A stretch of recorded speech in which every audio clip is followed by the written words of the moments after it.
이런 생각을 할 수밖에 없는 거죠. 그다음 두 번째 이제 니고데모가 하는 대화가 뭐냐면, 그럼 모태로 두 번째로 모태로 들어갔다가 날 수 있사옵나이까, 이렇게 물어보는 니고데모의 대화는 굉장히 그 대화를 할 때 이제 그 우리는 어떤 상태에 빠져 있는지 이런 거를 좀 알 수 있습니다. 저는 처음에 이 성경 구절을 읽고 어떻게 니고데모가 저하고 이렇게 흡사한지 저는 이런 생각을 좀 하게 됐거든요. 자, 이제 조직 내에서 커뮤니케이션이 잘 이루어지지 않는 이제 그런 현실을 좀 우리가 보게 됩니다. 이제 조직에서 커뮤니케이션이 하나의 이제 수단처럼 생각할 수 있지만, 이제 조직 내에서 커뮤니케이션은 존재의 어떤 양식처럼 아주 중요한 그런 이제 그 의미를 지니고 있다, 이렇게 생각할 수 있습니다. 이제 피터 드러커 교수께서 이제 지적하기로는 커뮤니케이션을 잘하기 위해서는 4가지 원리가 반드시 있는데, 이걸 우리가 잘 이해하는 거로부터 시작해야 된다. 자, 첫 번째 이제 커뮤니케이션을 잘할 수 있는 방법으로서 이 4가지 원리를 이해하는 것이 좀 필요한데, 첫 번째 그 원리는 커뮤니케이션이란 무엇이냐? 그거는 이제 퍼셉션, 지각이라고 하는 인식을 갖는 게 필요하다라고 하는 겁니다.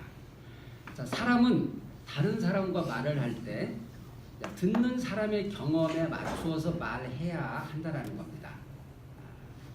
자, 예를 들어서 목수와 이야기를 할 때는 목수가 사용하는 말을 써야지 목수가 사실은 이해할 수 있는 거죠. 그러니까 자신의 경험에 근거하지 않은 용어에 대해서는 사실상 그 수용할 능력을 갖고 있지 않다. 그러니까 그래서 경험에 없는 새로운 용어는 그들의 지각 능력을 초월하는 것이다. 사실 니고데모의 반응도 이런 반응이죠. 어떻게 사람이 다시 태어날 수 있느냐? 그것이 자기 지각 능력 안에서 생각할 수 있는 겁니다. 자, 그래서 이 커뮤니케이션이 듣는 이 지각 범위 안에 있는가, 아니면 그가 그것을 수용할 수 있는가, 이런 거에 대한 첫 번째 말을 하는 사람이 인식을 할 필요가 있다라고 하는 겁니다. 그래서 수신자가 무엇을 인식할 수 있고 또 왜 그것을 인식할 수 있는지에 대해서 알기 전에는 효과적인 커뮤니케이션이 이루어질 가능성은 없다, 이렇게 얘기합니다. 자, 두 번째 원리는 기대입니다. 기대, expectation입니다.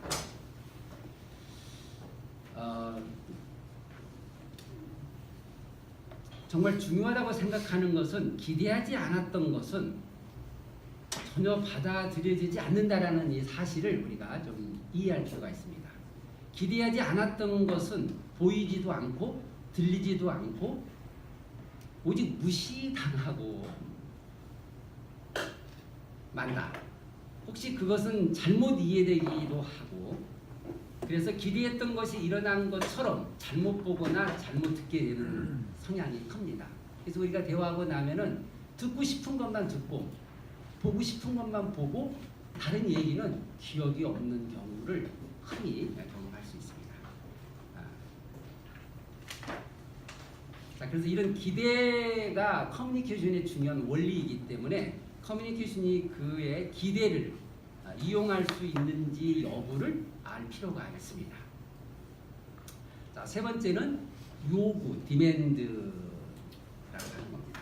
자, 커뮤니케이션은 언제나 수신자들이 어떤 사람이 되기를, 또 무엇을 하기를, 또는 무엇을 믿기를 사실 요구하는 겁니다. 만일 커뮤니케이션이 수신자의 마음에 갖고 있는 그 욕망, 또 가치관, 또는 목적에 부합되면 그것은 강력한 힘을 발휘하지만, 반대인 경우 커뮤니케이션이 수신자의 어떤 야망이나 가치관 또는 동기에 어긋나면 그것은 전혀 받아들이지 않거나 아니면 저항을 받게 되는 그런 상황들을 직면하게 됩니다. 그래서 커뮤니케이션의 전달 내용이 수신자의 그 가치관과 부합되지 않으면 커뮤니케이션은 이루어질 수 없다. 이거를 우리가 깊이 이해할 필요가 있습니다. 자, 네 번째, 커뮤니케이션과 정보는 서로 다른 것이고, 그래서 때로는 이것은 대립관계에 놓여져 있다고 할 수 있습니다. 또 한편으로는 상호 의존적인 경우가 있습니다. 그러니까 우리가 커뮤니케이션을 하는 거를 정보의 공유가 소통이다 이렇게 생각하는 경우가 있는데, 이거는 서로 전혀 다른 거라고 하는 겁니다. 자, 커뮤니케이션은 지각, 아까 말씀드렸죠? 인식하는 것. 반면에 정보는 굉장히 논리성을 지니고 있는 내용들입니다. 그래서 정보에 있어서는 인간적인 속성, 즉 정서라든지 가치관이라든지 기대, 그리고 지각과 같은 것이기 때문에 정보의 논리성만 가지고 커뮤니케이션이 잘 일어났다 이렇게 보기는 매우 어렵습니다. 그래서 정보는 커뮤니케이션을 전제로 하지만 커뮤니케이션에 있어서 가장 중요한 것은 정보가 아니라 지각이다. 지각. 이런 네 가지의 원리를 기반으로 커뮤니케이션을 할 필요가 있습니다.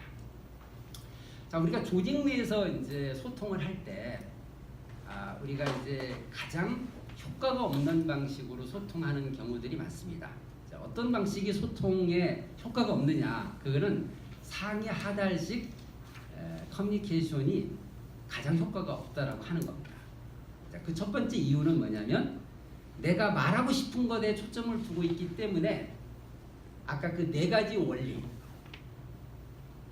커뮤니케이션은 듣는 사람이 인식의 범위 안에 있을 때만 수용이 가능한 거고 소통이 일어나는 거고, 그 다음에 듣는 사람이 내가 듣고 싶은 어떤 기대에 부응해야 되는 것이고, 세 번째로는 내가 갖고 있는 나의 가치관, 나의 목적에 부합될 때만 그게 큰 힘을 발휘하지, 그렇지 않으면 오히려 저항감을 불어일으키는 그런 요소가 있다 라는 이런 측면에서 놓고 보면 내가 말하고 싶은 것에 초점을 두어서 상이하달식 커뮤니케이션 하는 거는 당연히 효과가 없다라는 것에 대해서 우리가 쉽게 이해를 할 수 있는 대목입니다. 그럼에도 불구하고 우리는 이 방식에 굉장히 익숙해져 있다고 봐도 과언은 아닙니다. 자, 경영학자 중에 이 소통에 깊이 관심과 그 연구를 했던 엘턴 메이어라고 하는 분이 계시는데요. 이분은 인간관계 학파로서 굉장히 공헌도가 높은 사람입니다. 자, 이분은 오래전에 커뮤니케이션에 대한 전통적 접근 방식, 즉 상이하달식 커뮤니케이션 방식이 잘못됐다, 효과가 없다라는 거를 깊이 이제 깨달았던 분입니다. 그래서 이들이 내놓은 처방은 경청을 하는 겁니다. 경청이 중요하다. 그래서 제가 이제 LG그룹에 있을 때도 이 경청이 무지하게 중요한 화두로 윗사람은 경청해야 된다. 심지어는 회장님까지도 경청을 잘 하느냐 뭐 이렇게 물어볼 정도로 네 말만 하지 말고 밑에 사람들 얘기를 좀 들어라. 뭐 이런 얘기로 뭐 한동안 교육도 받았던 기억이 있습니다. 자, 생각을 전달하려는 대신 부하 직원이 무엇을 알고 싶어하며 무엇에 관심이 있는가, 달리 말해 수용하려고 하는 것이 무엇인지를 찾아내는 것부터 시작하는 것이 이제 경청의 시작이다 이렇게 얘기합니다. 자, 이 경청이라는 대목에 있어서 앨런 메이어 같은 분의 처방은 오늘날까지도 비록 실천되기는 좀 어렵지만 고전적인 처방으로 남아 있습니다. 이런 커뮤니케이션이 상향시켜야 한다는 인식, 또 차라리 커뮤니케이션은 발신자로부터가 아니라 수신자로부터 출발해야 된다는 것, 즉 경청의 개념을 토대로 하고 있는 이 인식은 굉장히 중요하지만 이거는 커뮤니케이션을 잘하기 위해서 오직 출발점에 지나지 않는다. 제가 아는 그 대표 한 분이 경청 좋다 이겁니다. 그럼 당신이 하고 싶은 얘기, 부하직원이 하고 싶은 얘기 마음대로 다 해라. 다 듣고 쏘와. 그래서 어떻게 하겠다는 거냐? 내가 들어주면 그 문제가 해결되는 거냐? 이런 또 이제 그 상사 입장에서의 반감도 있습니다.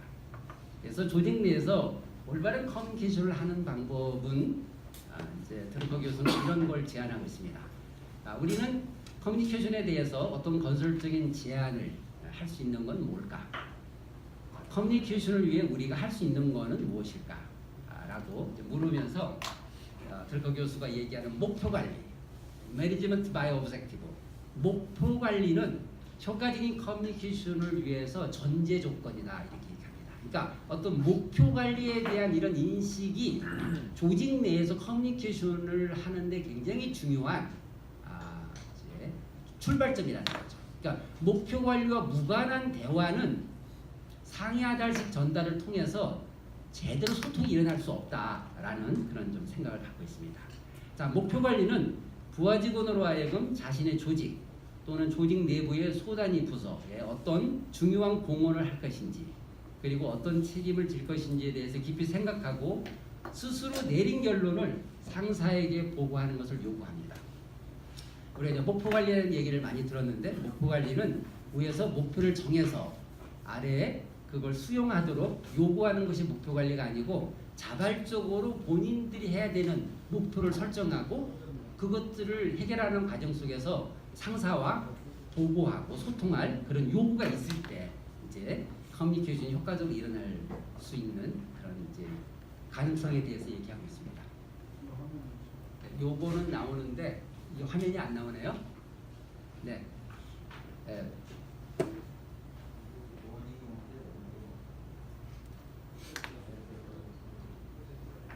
네, 제가 계속 진행하겠습니다. 자, 상사와 부하 직원 사이에 이 지각상 서로 경험이 다르고 인지하는 그런 이 내용에 있어서 차이를 정확하게 밝히는 것이 굉장히 중요합니다. 그러니까 동일한 현실을 서로 다르게 인식한다라는 사실을 인정하는 것 자체가 커뮤니케이션의 스타트다, 시작이다 이렇게 생각하는 겁니다. 자, 목표 관리는 커뮤니케이션의 수신자, 즉 이 부하 직원으로 하여금 이해의 폭을 넓힐 수 있는 경험을 제공합니다. 그러니까 스스로 목표를 정하고 그 정한 목표를 가지고 상사와 얘기할 때 이게 이제 이 소통을 하는 데 있어서 부하 직원이 자기의 생각과 자기의 이 욕망 또 이루고자 하는 그 목표에 대해서 가장 몰입된 상태가 될 수 있는 부분이기 때문에 이 의사결정의 실체, 우선순위의 문제, 또 자기가 하고 싶은 것과 상황이 요구하는 것 사이의 선택, 그리고 무엇보다도 의사결정에 따른 책임에 대해서 이해할 기회를 갖게 해주는 이런 것이 이제 목표 관리를 통해서 소통을 할 때 이게 가능하다라는 얘기입니다. 자, 목표 관리에 의한 커뮤니케이션을 통해 상사가 처해 있는 복잡한 상황을 이해하게 되고 또한 그 복잡함이 상사가 만들어낸 것이 아니라 상황 그 자체에 내재해 있는 것이라는 것 등에 대해서 부하 직원이 이해할 수 있게 된다. 이제 이런 얘기를 우리가 이제 하고 있습니다. 자, 그래서 오늘 토론할 주제는 우리 조직은 어떻게 커뮤니케이션을 하고 있는가?